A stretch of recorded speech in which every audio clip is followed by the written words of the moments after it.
Esta mañana, mientras continuamos nuestro estudio de 2 partes sobre el papel soberano de Dios en la salvación, queremos continuar donde lo dejamos el domingo pasado, continuando, analizando la doctrina de la elección incondicional. Ahora bien, como saben, la doctrina de la elección, que os he dicho muchas veces, es parte de un sistema teológico más amplio, que es conocido como calvinismo, que lleva el nombre del reformador francés del siglo XXI, Juan Calvino, quien fue el principal proponente y defensor de estas verdades en su época. Y por eso lo llamamos calvinismo. Y como ya les dije en otros mensajes, el calvinismo consta de 5 puntos específicos de teología, que es representado por el acróstico en inglés tulipán, siendo el primer punto T, que significa depravación total. Ahora, como ya hemos descubierto, la depravación total, que es la verdad fundamental sobre la cual se sustenta el resto del calvinismo, sobre estas verdades de gracia, significa que en la caída del hombre, cuando Adán decidió desobedecer a Dios y convertirse en pecador, todos sus descendientes estaban destinados a convertirse también en pecadores, tanto por su naturaleza como por su elección, con el resultado de que hemos sido completamente contaminados por el pecado en cada sitio de nuestro ser. Todo, nuestras mentes, nuestra voluntad, nuestras emociones, todo sobre nosotros es contaminado con el pecado. No hay nada en nosotros que no ha sido contaminado por el pecado. Aunque no necesariamente nos comportamos tan mal como somos capaces de comportarnos, aún así es total depravidad. Pero no solo somos pecadores en totalidad de nuestro ser. La Biblia también nos dice que hemos sido nacidos muertos y esclavizados al pecado, lo que significa que no tenemos ningún interés en hacer nada por cambiar o remediar nuestra condición pecaminosa. Lo único que queremos hacer es pecar, llevando una vida egocéntrica y autoindulgente. No buscamos a Dios, no queremos obedecerlo, no tenemos ningún deseo de arrepentirnos de nuestro pecado y volvernos a Cristo para que nos libre de nuestra situación desesperada. De hecho, ni siquiera somos moralmente capaces de dar ningún paso positivo hacia Dios. Somos como cadáveres, de modo que no respondemos en absoluto a nada cuando se trata de Dios. Entonces, ¿dónde nos deja esto? Nos deja perdidos y de camino al infierno para ser castigados por nuestros pecados para siempre. Ahora, hermanos, esa es la doctrina de la depravación total y es una doctrina devastadora porque pinta un panorama y una perspectiva terrible y espantoso y desesperado. Se dirige el hombre hacia una eternidad sin Cristo, sin ninguna capacidad, sin ni siquiera interés en dar la vuelta y remediar su situación. Y Dios sería absolutamente justo y recto si no hiciera nada para ayudar al hombre en este estado desesperado, sino simplemente dejar que cada uno de nosotros continuemos corriendo hacia nuestra carrera rebelde hasta que muramos y corramos directamente al infierno. Pero aún así, debido a su asombrosa misericordia y corazón compasivo, la Biblia nos dice que Dios sí que ha hecho algo para rescatar a algunos del pecado en el que cayó Adán. En Efesios 1:4 nos dice que antes la fundación del mundo, es decir, en algún momento, la eternidad pasada, Dios seleccionó a algunos de entre la raza caída de Adán, a quienes eligió para otorgarles gracia, para que en cierto momento de sus vidas, de nuestras vidas, Él cambiaría nuestros corazones pecaminosos, dándonos tanto el deseo y la capacidad de apartarnos de nuestro pecado y confiar en Cristo como nuestro Salvador. Ahora, esta enseñanza que Dios selecciona a algunos se conoce como elección incondicional. Y es el segundo punto del calvinismo. Es la U en tulipán. Y fue el tema de nuestro estudio la semana pasada y es el mismo tema que vamos a estudiar esta semana. Pero ahora bien, esta es una verdad increíble para comprender, especialmente si nunca te han enseñado sobre esta doctrina, pero también es una verdad difícil de manejar, porque junto con el maravilloso conocimiento de que la elección incondicional significa que Dios elige a algunos para ser salvos, viene con la comprensión de que no todos son elegidos y por lo tanto perecerán. Y ahora el domingo pasado traté de hablar sobre este tema tan difícil de que la gente tiene con la elección. Ha señalado que Dios tiene todo el derecho a ser misericordioso con algunos y no con otros. No tiene ninguna obligación moral de salvarnos a ninguno de nosotros. Escuchad, si Dios permitiera que todos muriéramos en nuestros pecados sin elegir rescatar a nadie, todavía sí sería perfectamente recto y justo. Pero en su infinita misericordia, eso es precisamente de lo que se trata la doctrina de elección incondicional, la misericordia de Dios. Él ha determinado salvar a algunos y un remanente elegido. Y la razón por la que eligió otorgar misericordia a algunos, como descubrimos la semana pasada, es porque Dios el Padre ama a Dios el Hijo y quiere que otros amen al Hijo también. Y por lo tanto ha elegido a un pequeño segmento de la carrera rebelde de Adán hacia la salvación para que tuvieran los ojos abiertos y reconocieran la grandeza y el esplendor y la grandeza del Hijo de Dios, mientras contemplan su belleza y gloria majestuosa, adorándolo, amándolo y adorándolo por toda la eternidad. Y es por eso que Jesús habló de aquellos que vendrían a Él como regalos de amor del Padre para Él. Juan 6:37, todo lo que el Padre me da vendrá a mí, y al que viene a mí de ningún modo lo echaré fuera. Y debido a que somos regalos personales de amor del Padre, no solo tenemos la garantía de venir a Cristo para salvación, sino que también tenemos la garantía de ser salvos y mantenernos salvos. Juan 10:27-29. Mis ovejas oyen mi voz y yo los reconozco y me siguen. Y yo les doy vida eterna y jamás perecerán, y nadie las arrebatará de mi mano. Mi Padre me las dio. Es mayor que todos y nadie las puede arrebatar de la mano del Padre. Y como aprendimos la semana pasada, la razón por la que el Padre ha hecho todo esto por nosotros, nos eligió, nos salvó y nos mantiene salvos, es para que haya algunos que vean la majestad de Jesucristo y lo magnifiquen para siempre. Juan 17:24, Padre, quiero que los que me has dado estén también conmigo donde yo estoy para que vean mi gloria, la gloria que me has dado porque me has amado desde antes la fundación del mundo. Esta es la forma en que un maestro de la Biblia que leí explicó esta notable verdad. Él dijo, la salvación entonces no llega a los pecadores porque sean inherentemente deseables, sino porque el Hijo es inherentemente digno del don del Padre.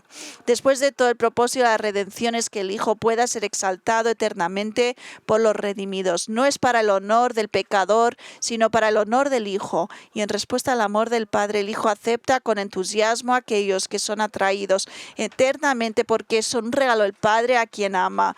Es su perfecta gratitud la que abre sus brazos para abrazar a los perdidos. Ahora bien, esto de verdad realmente pone la elección bajo una luz totalmente nueva. No es así, o sea, en lugar de mirar la salvación únicamente desde la perspectiva egocéntrica, como si fuera principalmente por nosotros, nuestro bien, la doctrina eleccional de elección incondicional revela que la salvación es principalmente por amor a Jesucristo. O sea, es decir, la salvación tiene más que ver con el amor del Padre por el Hijo y su deseo de honrarlo que con su amor por nosotros, aunque sí que es cierto que nos ama. Ahora bien, la elección debe de entenderse de esta manera. ¿Por qué? Porque así es como la presenta la Escritura, como una doctrina de pura misericordia otorgada por el Padre a los pecadores que no la merecen, para que hayan algunos humanos capaces de adorar y amar a su Hijo. Ahora, como os dije la semana pasada, estoy convencido de que algunos creyentes Algunos cristianos luchan con la elección incondicional porque sus pastores nunca se los ha explicado adecuadamente.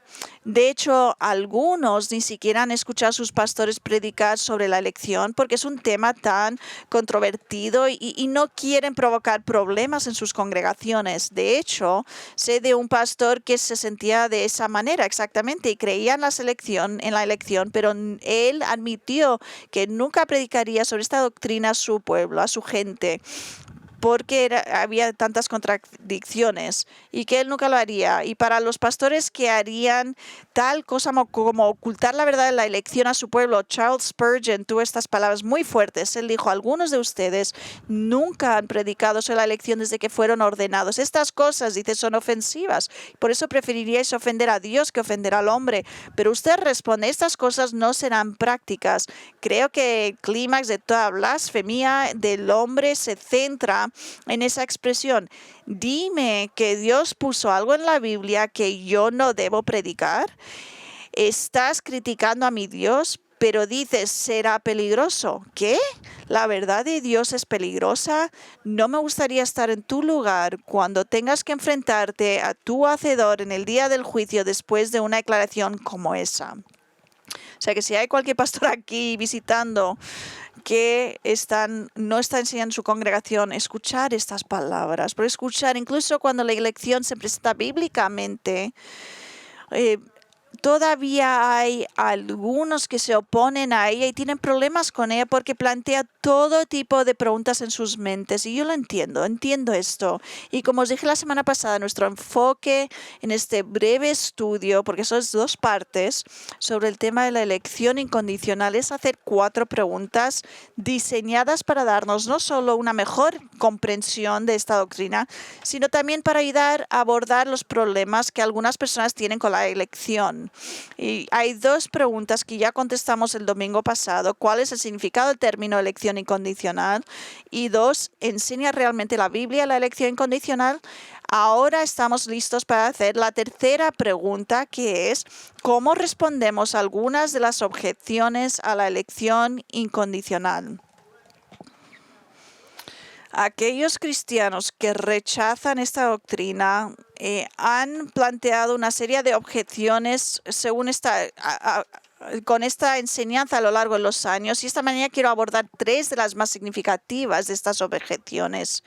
Primero, el primer problema que muchos tienen con esta elección, con la doctrina de elección, es que creen que esta doctrina no es justa. Dicen que no es justa que Dios elija a algunos y no a otros.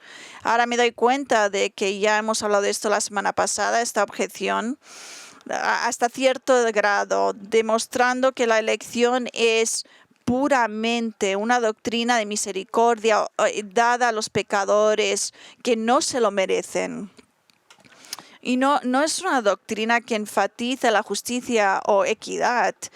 La elección no condena a nadie porque ya estamos todos condenados, ya estamos perdidos en nuestro pecado.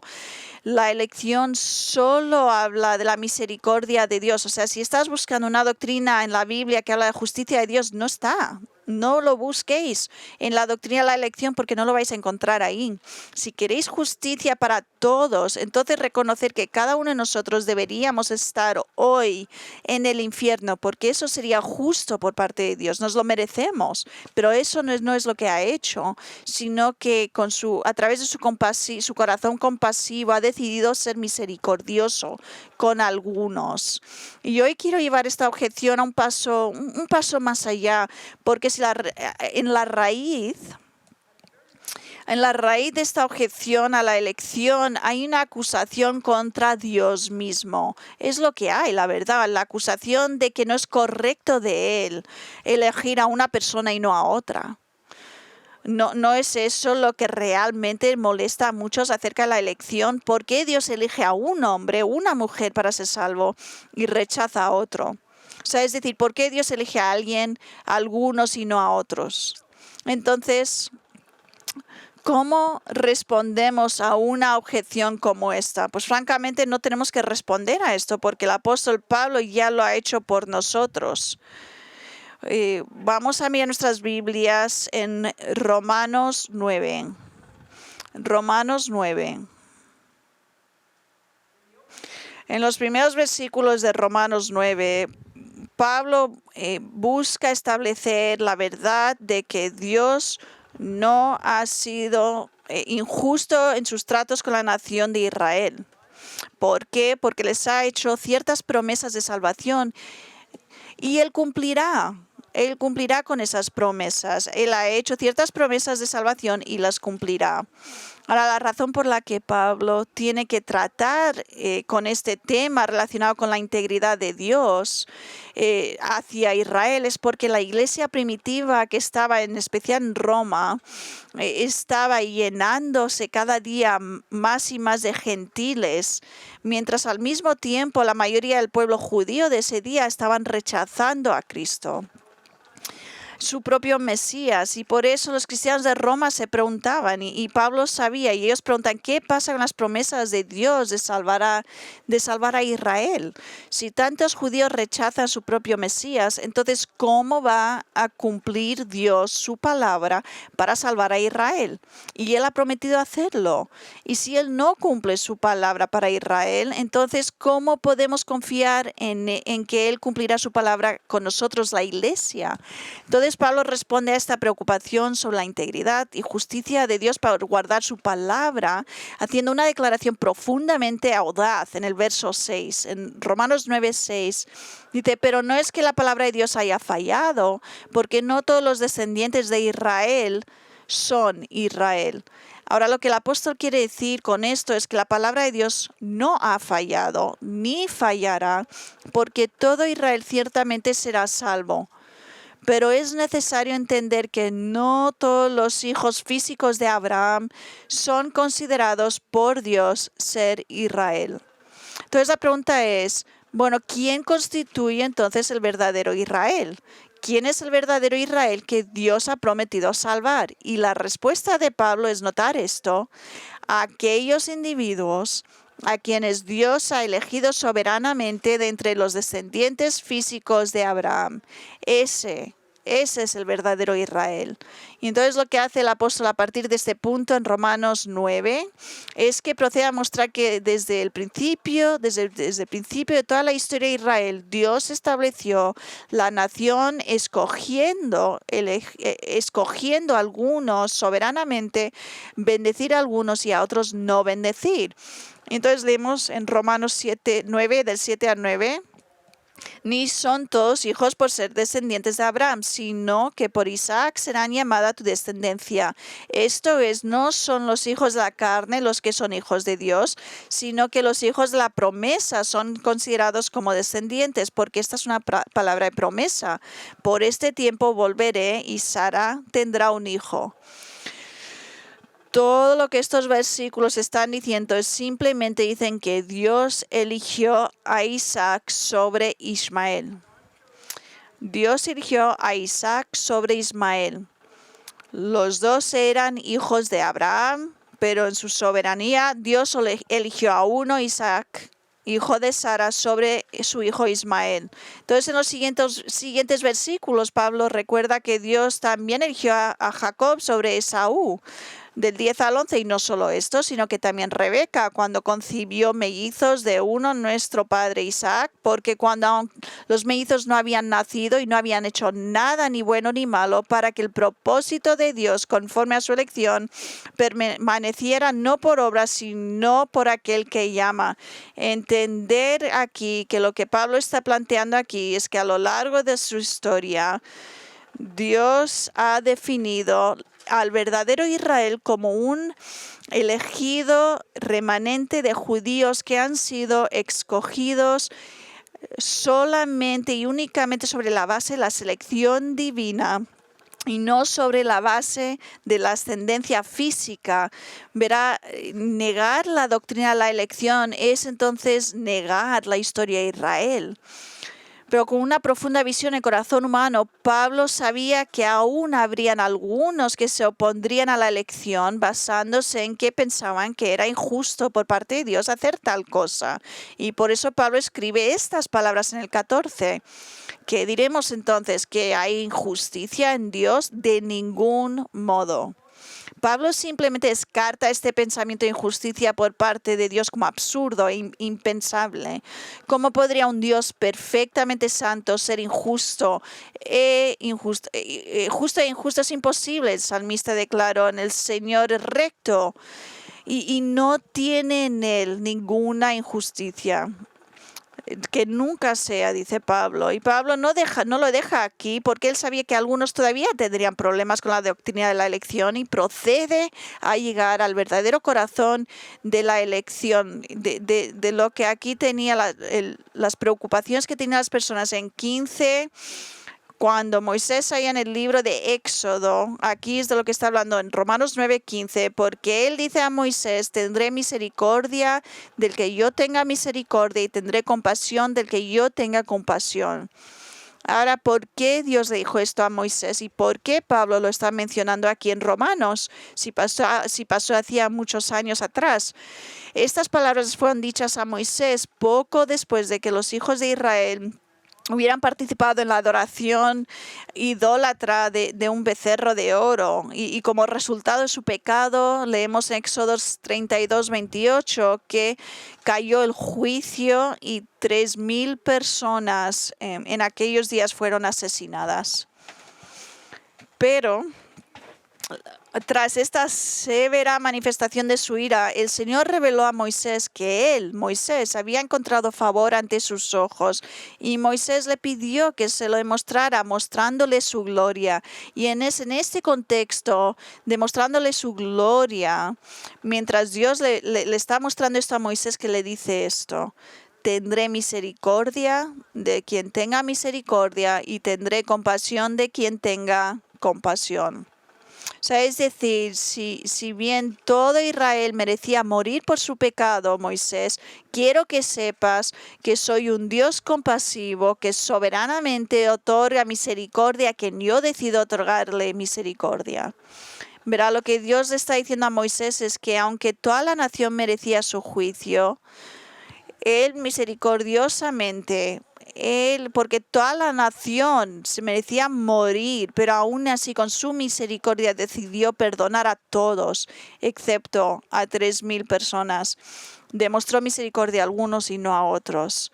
Hermanos, esta es una afirmación muy significativa y debe de entenderse bien, porque responde a la pregunta formulada por muchos: ¿por qué Dios ha elegido a una persona y no a otra? Y aquí está la respuesta de Dios. ¿Listos? ¿Listos? La respuesta es: no es asunto tuyo. Esa es la respuesta de Dios. Mostraré misericordia a quien yo elija mostrar misericordia. No es necesario que tú conozcas la razón por la que he elegido a una persona sobre otra. Todo lo que necesitas saber es que tengo el derecho a otorgar misericordia a quien quiera favorecer. Ahora, a algunos igual nos gusta esa respuesta de Dios, pero Él tiene todo el derecho de responder de esta manera. No es asunto nuestro porque elige a algunas personas y no a otras. Tenemos que descansar en que Él tiene sus razones para hacerlo, y son razones perfectas porque Él es perfecto.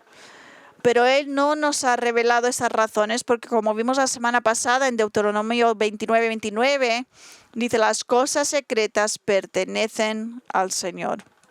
Sin embargo, habiendo dicho esto, Pablo continúa dándonos al menos una idea de por qué Dios no ha elegido a todos para la salvación. Mirad el verso 17 en Romanos 9. Porque la Escritura dice a Faraón: para esto mismo te he levantado, para demostrar mi poder en ti y para que mi nombre sea proclamado por toda la tierra. Ahora, citando el libro del Éxodo del Antiguo Testamento otra vez, Pablo explica que Dios levantó a Faraón, el rey de Egipto, en el momento del Éxodo para mostrar su poder. Para que, mirar esto, su nombre, el nombre de Dios, pueda ser proclamado por toda la tierra, que es exactamente lo que ocurrió. Es decir, Dios negó su misericordia a Faraón al no revelarse a él y salvarlo, para que todos supieran cuán poderoso es Él en vencer a quienes le oponen. Verá, la elección divina. Dios tiene la prerrogativa de mostrar misericordia a Moisés y pasar por alto a Faraón. ¿Por qué? Porque tanto la elección como la no elección revela algo de su glorioso atributo.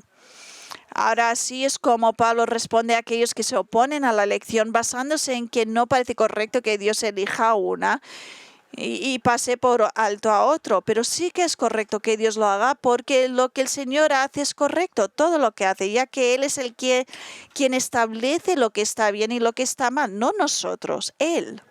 Y esto es lo que dijo el doctor James Montgomery Boyce sobre aquellas personas que escuchan la defensa de la elección de Pablo y aún así tienen un problema con ella. Él dice, no todo el mundo quedará satisfecho con esto. Puede que no te satisfaga a ti, pero si no lo encuentras satisfactorio, si pregunta, pero ¿por qué debería ser necesario que el nombre de Dios sea glorificado? Aquí está la respuesta. Es necesario porque es correcto que Dios sea glorificado. Dios es glorioso, será reconocido como tal. Y debido a que este es un universo dirigido por Dios, no por nosotros, al final se hará lo correcto. Dios será honrado y todos se postrarán ante Él.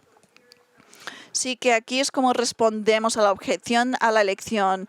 Cuando decimos, pero no es justo que Dios elija a una persona y no a otra, decimos lo mismo que dijo Pablo. Dios siempre ha gobernado su mundo de esta manera.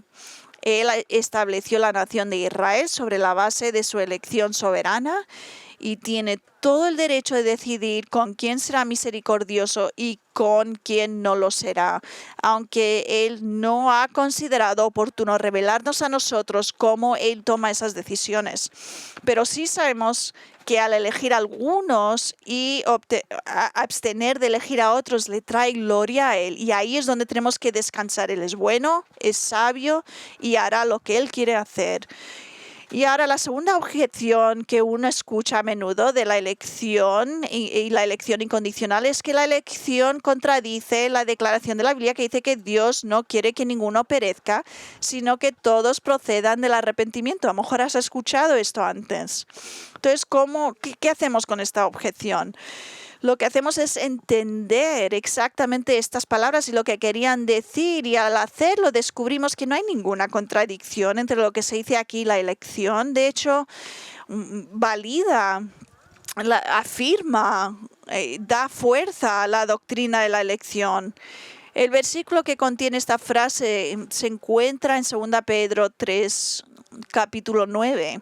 Dice esto: el Señor no se tarda en cumplir su promesa, según algunos entienden la tardanza, sino que es paciente para con vosotros, no queriendo que nadie perezca, sino que todos vengan al arrepentimiento.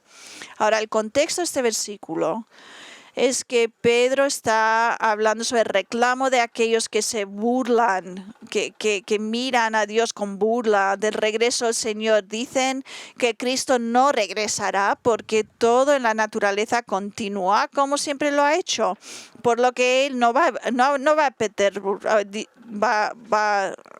a destrozar lo que ya está ocurriendo en la tierra. O sea que Él nunca volverá. O sea que al contestar esta pregunta respondiendo el de por qué Jesús no ha vuelto aún después de tantos años y ha prometido que volverá, Pedro explica que no es la lentitud de Jesús al no volver, sino es por la paciencia.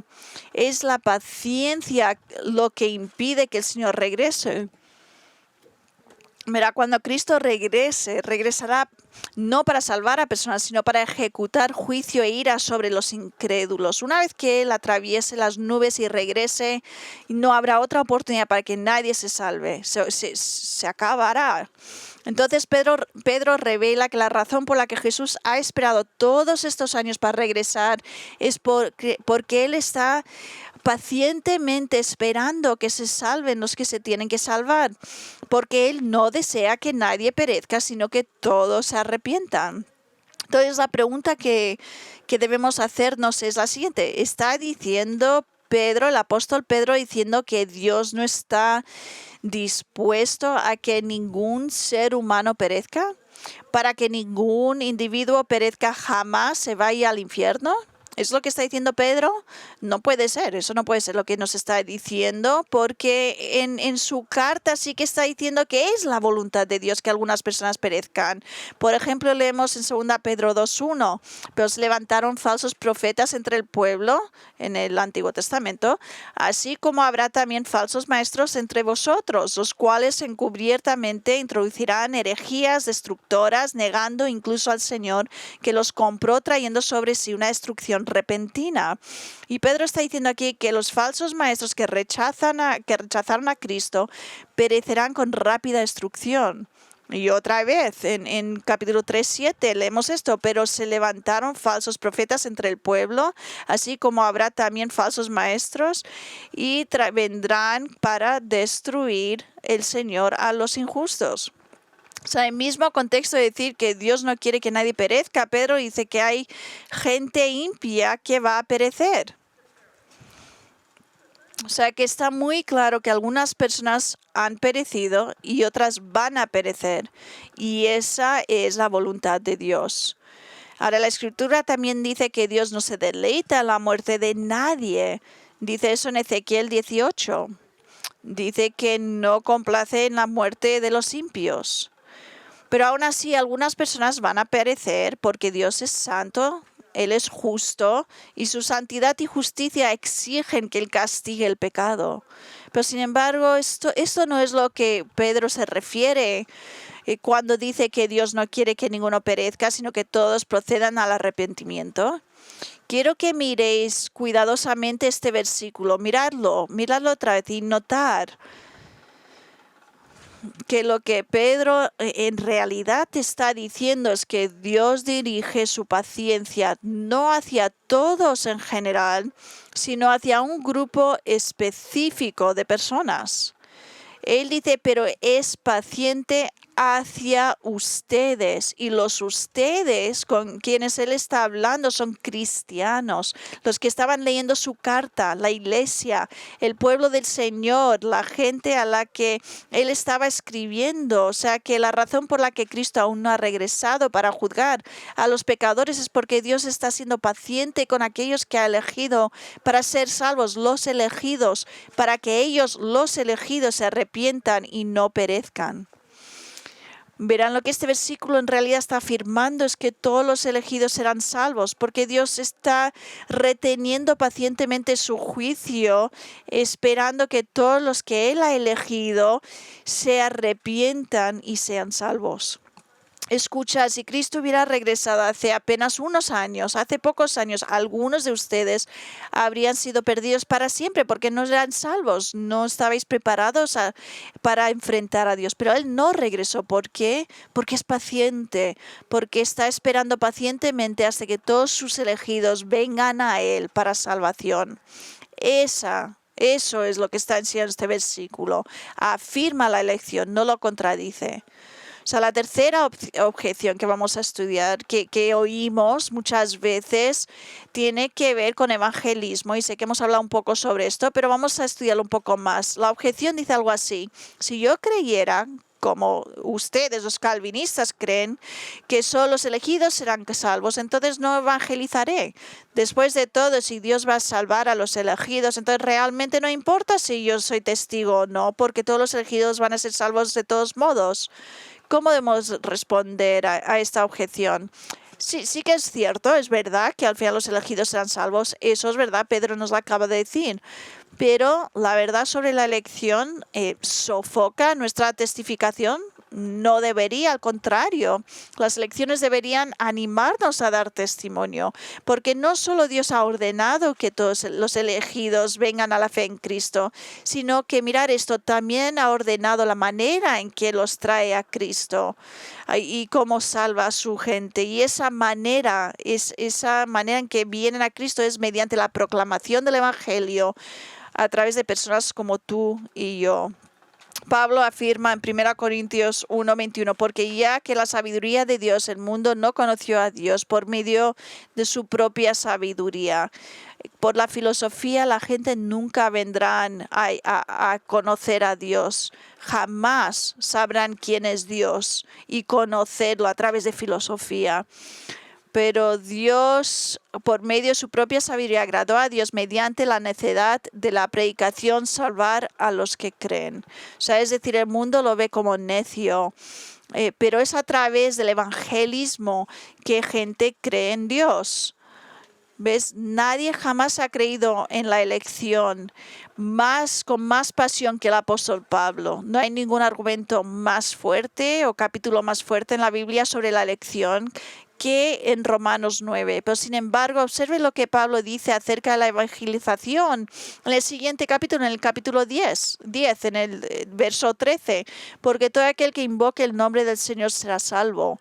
¿Cómo pues invocarán a aquel en quien no han creído? ¿Y cómo creerán en aquel de quien no han oído? ¿Y cómo oirán sin haber quien les predique? ¿Y cómo predicarán si no son enviados? Tal como está escrito, cuán hermosos son los pies de los que anuncian el evangelio del bien. O sea, no todos creyeron en las noticias buenas. O sea que fe viene a través de escuchar y escuchar a través de la predicación de la palabra de Dios. ¿Ves? Cada cristiano tiene que ser testimonio para Cristo. Simplemente porque Dios nos lo ha mandado. Nos manda que que demos testimonio de Dios. Y la elección nunca debe ser utilizado como una excusa para desobedecer. No sé si os dais cuenta de esto, pero en Inglaterra uno de los más grandes evangelistas, misioneros y pastores, teólogos, eran hombres apasionados por ganar almas para Cristo, pero también calvinistas que creían en la elección incondicional. Estoy hablando de hombres como los traductores de la Biblia John Wycliffe y William Tyndale. Todos creyeron lo mismo, todos. En la elección, reformadores como Martín Lutero, Juan Calvino y John Knox, evangelistas y misioneros como George Whitefield, William Carey y George Mueller, teólogos y pastores como Jonathan Edwards, Charles Spurgeon y Martin Lloyd Jones, solo por nombrar algunos, habían más y más y más. Todos estos eran hombres que querían proclamar el evangelio a los perdidos y todos estaban comprometidos a la doctrina de la elección incondicional, y eso no paró su pasión de evangelizar. Y además voy a añadir que la doctrina de la elección debería ser el mayor estímulo para testificar, simplemente porque la elección es la mayor seguridad que tenemos nosotros de que algunos, los elegidos, serán salvos. Mira, si la elección no es verdad, no hay necesidad para evangelizar. ¿Por qué? Porque si Dios no cambia el corazón de alguien y lo trae Cristo, entonces nosotros tampoco podemos hacerlo. Da igual cuán persuasivo intentemos ser. Nosotros no podemos traer a nadie al reino de Dios. Entonces, la elección nos tiene que animar a testificar, porque algunos sí que vendrán, y también nos quita la presión al testificar a los demás. Sí que somos responsables de testificar, pero aún así no tenemos que vivir con la carga de que la conversión de alguien dependa de alguna manera de nosotros, si lo hacemos bien o lo hacemos mal. Nadie hace un trabajo impecable al testificar. Y no necesitas vivir con el temor de que al testificarle a alguien puedes arruinarlo o igual te vas a equivocar. Tienes que estar lo más preparado que puedas, pero la salvación de ninguno depende de nosotros. No puedes... tus obras no será y tu testificar no será lo que salve o no salve a uno. Escuchad, ninguna salvación depende de nosotros y cómo testificamos, sino depende de Dios abriendo los ojos de cada uno. O sea, ser fiel en compartir el evangelio con confianza y pues sabiendo que aquellos escogidos por Dios serán salvos, y dejar de vivir bajo el peso de que tu testimonio tiene que ser perfecto o de lo contrario esta persona irá al infierno, porque no es verdad. O sea que estas son las tres objeciones principales que la gente tiene ante la elección, y vemos hoy que podemos contestarlos y responder bíblicamente. Pero con el tiempo que nos queda, quiero que consideremos brevemente una última pregunta sobre este amplio tema de la elección incondicional, y es esta: ¿cuáles son algunas de las implicaciones prácticas de la elección incondicional? Es una pregunta muy importante porque hay muchos que piensan que la elección es una doctrina irrelevante, que solo los teólogos y estudiantes de las escuelas bíblicas les gusta sentarse y discutir y debatir. Pero es demasiado teórico para que el cristiano de cada día pueda entenderlo e impactar la vida de cada persona. Pero eso no es verdad. No es verdad. Lo que usted cree sobre la elección influye profundamente usted y su caminar con el Señor. Mirar cómo, en primer lugar, la doctrina de la elección incondicional es quizás la enseñanza más humilde de toda la palabra de Dios. Yo no sé de ninguna enseñanza que nos humille más que esta. Aunque lo sé, que hay algunas personas, que hay calvinistas que pueden aparentar arrogantes y parecer que son mejores que los demás y que al entender estas teologías les hace más sabios que los demás. He conocido gente así, pero esa gente está equivocada porque debe de ser lo opuesto. Entendiendo la elección no deja lugar cualquiera para la arrogancia y para el orgullo, porque nos quita todo el orgullo por dentro que tenemos dentro de nosotros. No podemos jactarnos de nosotros mismos cuando nos damos cuenta de que la única razón por la que somos salvos es porque Dios nos escogió y nos transformó, y si no estaríamos perdidos en nuestro pecado. Mirad lo que dice esta escritura en Efesios 2, 1 al 10. Voy a leer lentamente para que lo agarremos y agarremos las verdades. Y Él os dio vida a vosotros, y estuvisteis muertos en vuestros pecados, en los que caminasteis en el mundo, según el príncipe de este mundo y el espíritu que ahora trabaja en la desobediencia de los hombres, igual que nosotros todos en tiempo vivíamos en las pasiones de nuestra carne, satisfaciendo los deseos de la carne y la mente, y éramos por naturaleza hijos de ira, lo mismo que los demás. Pero Dios, que es rico en misericordia por causa del gran amor con que nos amó, aun cuando estábamos muertos en nuestros delitos, nos dio vida juntamente con Cristo. Por gracia habéis sido salvos. Y con Él nos resucitó y con Él nos sentó en los lugares celestiales en Cristo Jesús, a fin de poder mostrar en los siglos venideros las sobreabundantes riquezas de su gracia por su bondad para con nosotros en Cristo Jesús. Porque por gracia habéis sido salvos por medio de la fe, y esto no de vosotros, sino que es un don de Dios, no por obras, para que nadie se gloríe. Porque somos hechura suya, creados en Cristo Jesús para hacer buenas obras, las cuales Dios preparó de antemano para que anduviéramos en ellas. Desde el principio hasta el final, salvación pertenece al Señor. O sea, ¿cómo pueden personas que una vez estuvieran muertos en sus pecados y transgresiones, cómo pueden jactarse cuando solo es por la misericordia y la gracia de Dios que hemos sido salvos? No puede haber ningún orgullo en la vida de aquellos que realmente han comprendido el significado de la elección divina.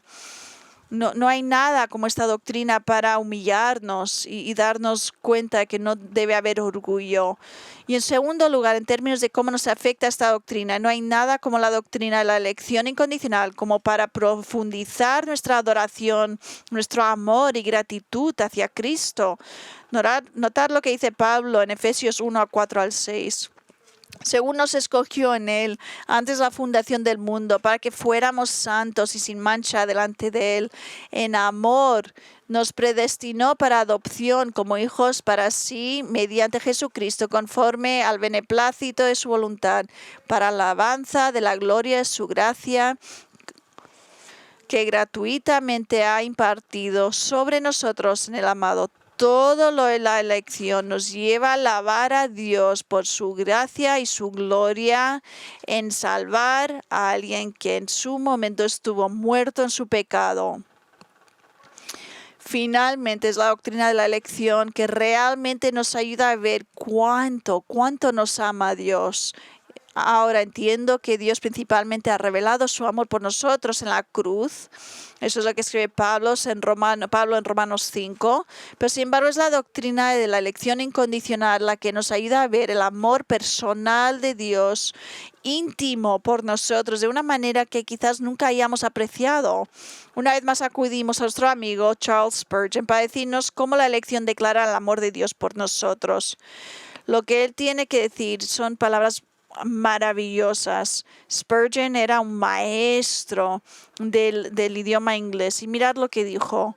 Dice: en el principio, cuando este gran universo yacía en la mente de Dios, como bosques no nacidos en la copa de bellotas, mucho antes de que los ecos despertaran las soledades, antes de que nacieran las montañas y mucho antes de que la luz atravesase el cielo, Dios amó a sus criaturas escogidas. Antes de que existiera cualquier ser creado, cuando los cielos no eran avivados por el ala de un ángel, cuando el espacio mismo no tenía existencia, cuando no había nada excepto Dios solo, incluso entonces, en esa soledad de la deidad y en esa profunda quietud y profundidad, sus extrañas se conmovieron de amor por sus elegidos. Sus nombres fueron escritos en su corazón y entonces fueron queridos por su alma. Si tú eres creyente en Cristo Jesús y eres uno de los elegidos que Dios ha escogido para poner sobre ti su afecto, mucho antes de que estuviera este mundo, tu nombre está escrito en su corazón. Tú eres querido por su alma. ¿Qué deberías hacer? Dale gracias, alábalo, adóralo, ámalo. Si no eres creyente en Cristo, entonces insisto, por favor, venir a Cristo. Como he dicho antes, nunca escondáis detrás de la doctrina de la elección como excusa, como para no ser salvos. Si tú no vienes a conocer a Cristo, no es porque la elección, es porque has elegido a no venir. Has decidido a continuar siendo pecador. Eso es lo que nos dice la Biblia. Pero si tienes algún interés, algún deseo de venir, es porque Dios ha obrado en tu corazón y te ha hecho dispuesto a venir. Así que, ¿qué debes de hacer? Ven a Él corriendo, llamar a Cristo, invoca su nombre para que te salve.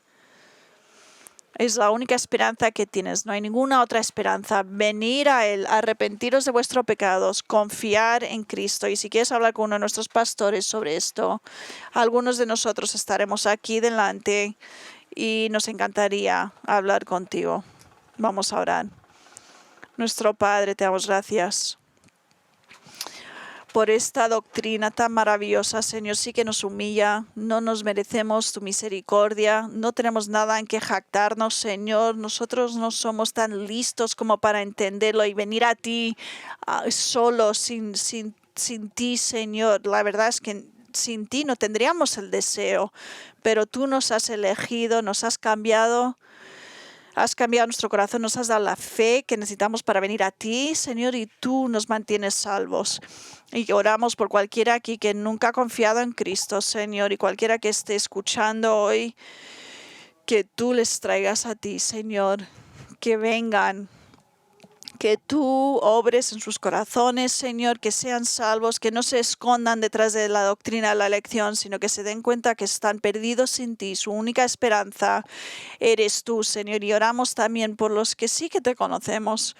Señor, que te amemos más, Señor, que te adoremos más, te glorifiquemos más, que vivamos más, Señor, para ti y tu gloria. Te damos gracias por elegirnos. No sé por qué lo has hecho, pero lo has hecho y te damos las gracias, Señor. Te damos la gloria por esto y oramos todo esto en tu nombre. Amén.